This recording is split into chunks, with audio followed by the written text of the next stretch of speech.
என்ன பண்ணுவார், இயல்புக்கு மாறாக வேலை செய்வார். அப்படின்னா என்ன பண்ணுவார்ன்னு கேட்டால், நீங்களா போய் ஒருத்தருக்கு போய் ஒரு ஜாமீன் எழுத்து போட்டீங்களா, அவங்க கட்ட மாட்டாங்க, நீங்கள் தான் கட்டி ஆகணும்.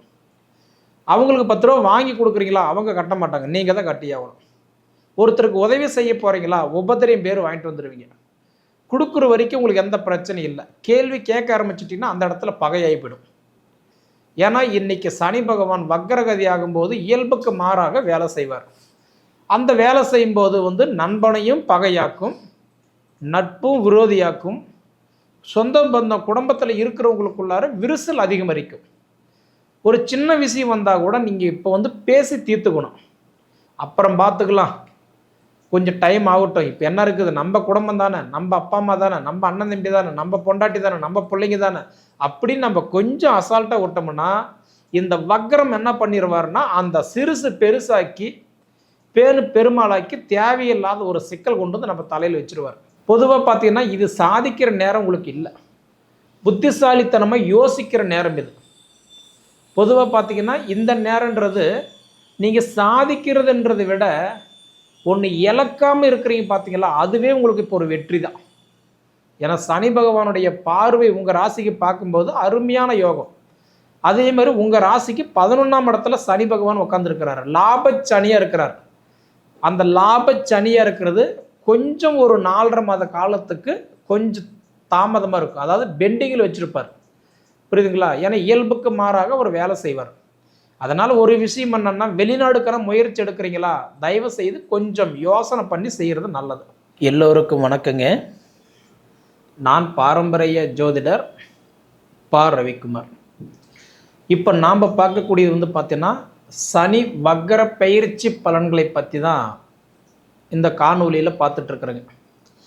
இந்த சனி வக்ரம் எப்போ ஆகிறாரு அப்படி பார்த்தா இந்த 2025 வருடத்தில் ஜூலை மாதம் 13ஆம் தேதி முதல் நவம்பர் மாதம் 28ஆம் தேதி வரை சனி பகவான் வக்ரத்துக்கு வரார்.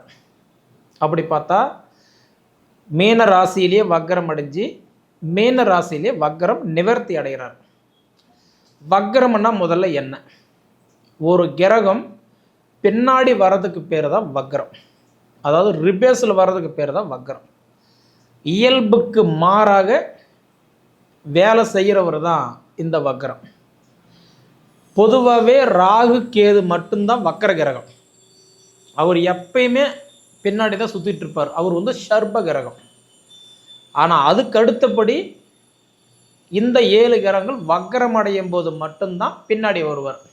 அப்படி பார்த்தா இந்த உடைய அமைப்பில் பார்க்கும்போது இந்த சனி வக்ரமாகப்பட்டது இயல்புக்கு மாறாக தான் எப்பயுமே செயல்படுவார்.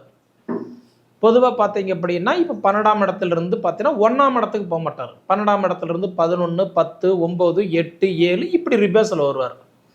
அப்படி வரக்கூடிய இந்த வக்ரம் தான் இந்த சனி வக்ரம். அப்போ இந்த சனி பகவான் காலச்சக்கரத்தின் 2வது ராசி தான் இந்த ரிஷப ராசி. அப்போ இந்த ரிஷப ராசிக்கு அதாவது என்னென்ன மாற்றங்களை இந்த சனி வக்ரம்ன்றது கொடுக்க போகிறார் அப்படி பார்த்தீங்கன்னா, பொதுவாக இந்த ரிஷப ராசி யாருடைய ராசின்னு பார்த்தா சுக்கிரனுடைய ராசி. பொதுவாக சுக்கிரனும் சனி பகவானும் நட்பு கிரகம். அந்த நட்பு கிரகத்துக்கு உடனானு பார்த்தீங்கன்னா இந்த சனி பகவான் வக்ரம் ஆகும்போது இந்த ஜூலை 13ஆம் தேதியிலிருந்து நவம்பர் 28ஆம் தேதி வரைக்கும் பார்த்தீங்கன்னா ஆல்ரெடி ரிஷப ராசியை சனி பகவான் 3ஆம் இடமாக பார்த்துட்டு இருந்தார். ஏன்னா சனியுடைய பார்வை அப்படின்னு பார்த்தா 3, 7, 10. அப்போ மீன ராசியில் இருக்கக்கூடிய சனி பகவான் 3ஆம் இடமாக உங்கள் ராசி தான் பார்க்குறாரு. 7ஆம் இடமாக கன்னி ராசி பார்க்குறாரு. 10ஆம் இடமாக தனுசு ராசி பார்க்குறாரு. சனி பார்வைன்னு எடுத்துக்கிட்டால் இந்த 3 ராசிக்கு தான். அப்போ இந்த சனி பகவான் 3 ராசிக்கு பார்க்குறாருன்னா எப்பயுமே ரிஷப ராசியில் சனி பகவான் உக்காந்தாருன்னா நட்பாக தான் உட்காருவார். சரியா? அப்போ நட்புக்குடைய கிரகம் தான் இந்த சுக்கிரனும் சனி பகவானும். அப்படியேப்பட்ட இந்த உடைய கரெக்டாக ரிஷப ராசிக்கு வரக்கூடிய நட்சத்திரங்கள் முதல்ல என்னென்ன அப்படி பார்த்தா சூரியனுடைய நட்சத்திரமான இன்னைக்கு கார்த்திகை நட்சத்திரம் 2ஆம் பாதம், 3ஆம் பாதம், 4ஆம் பாதம். அதன் பிறகு வரக்கூடிய நட்சத்திரம் பார்த்தா சந்திரனுடைய நட்சத்திரமான ரோகிணி நட்சத்திரம் 4 பாதங்கள். அதன் பிறகு வரக்கூடிய நட்சத்திரம் பார்த்தா செவ்வாயுடைய நட்சத்திரமான மிருகசீரிஷ நட்சத்திரம் 1ஆம் பாதம் 2ஆம் பாதம். இந்த 3 நட்சத்திரங்களும் 9 பாதங்களும் அடங்கிய ராசி தான் இந்த ரிஷபராசி. ரிஷபராசிக்கு அதிபதி சுக்கிர பகவான். அதாவது திடீர் அதிர்ஷ்டத்தை கொடுக்குறவரே யாருன்னா சுக்கிரன் தான்.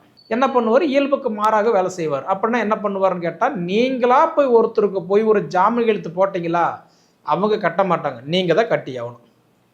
அவங்களுக்கு 10 ரூபா வாங்கி கொடுக்குறீங்களா, அவங்க கட்ட மாட்டாங்க, நீங்கள் தான் கட்டி ஆகணும். ஒருத்தருக்கு உதவி செய்ய போகிறீங்களா, உபத்திரையும் பேர் வாங்கிட்டு வந்துடுவீங்க. கொடுக்குற வரைக்கும் உங்களுக்கு எந்த பிரச்சனையும் இல்லை. கேள்வி கேட்க ஆரம்பிச்சிட்டிங்கன்னா அந்த இடத்துல பகையாகி போயிடும்.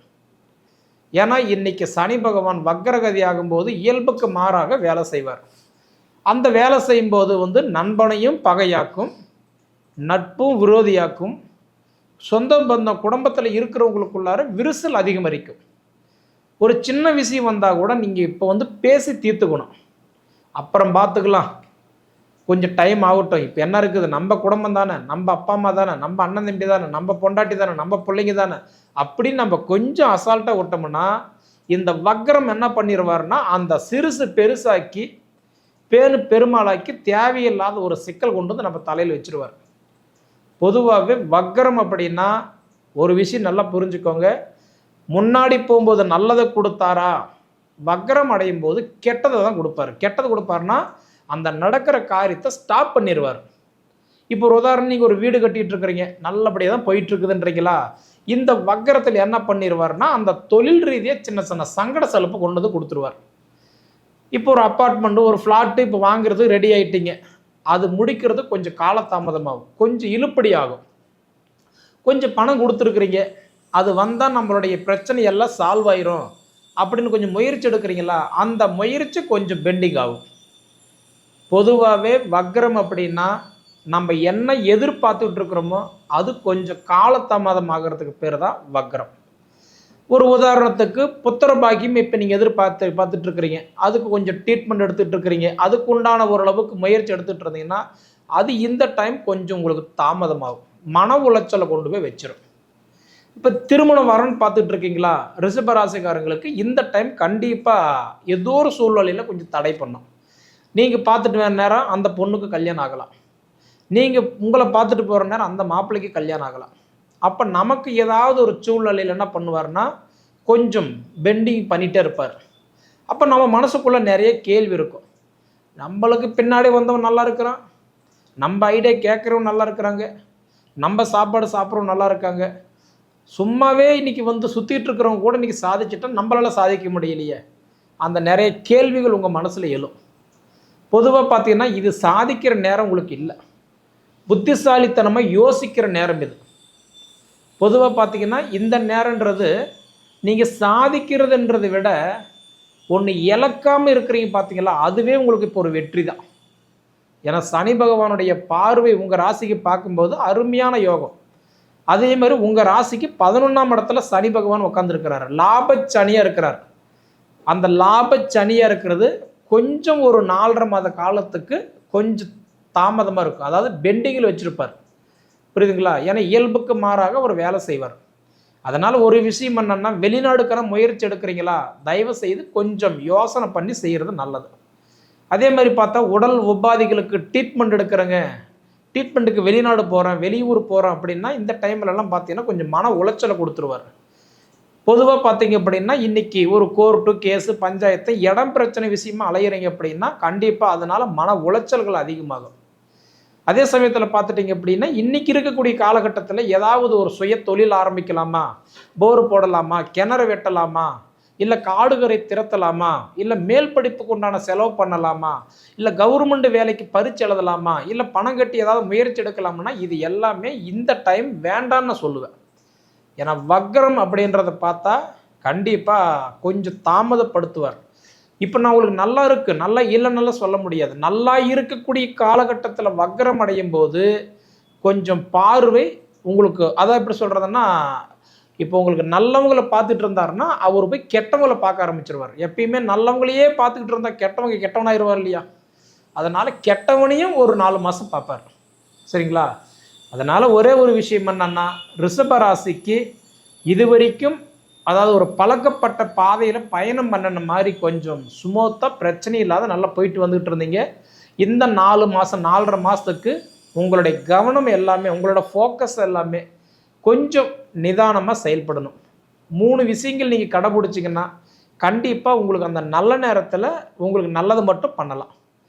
மற்றவங்களுக்கு உதவி செய்கிறது, 2வது சிந்தித்து செயல்படுறது, அதுமாரி பார்த்துட்டிங்க அப்படின்னா ஒரு வெற்றி அடையிறதை விட தோல்வி அடையாமல் பார்த்துக்கிறது, இதுவே இந்த 3மே உங்களுக்கு ஒரு வெற்றி தான். சரிங்களா? அதே மாதிரி பார்த்துட்டிங்கன்னா நேர காலமெல்லாம் பார்த்துட்டிங்கன்னா உங்களுக்கு ஒரு நல்ல நேர காலம் இருக்குது. ஒன்றும் பயப்பட வேண்டாம். நல்ல ஒரு வளர்ச்சி கொடுக்க போகிறாரு. ஏன்னா உங்களுக்கு வந்து பார்த்துட்டிங்கன்னா புத்திர ஸ்தானத்துக்கு அதிபதி புதன் பகவான் தான்.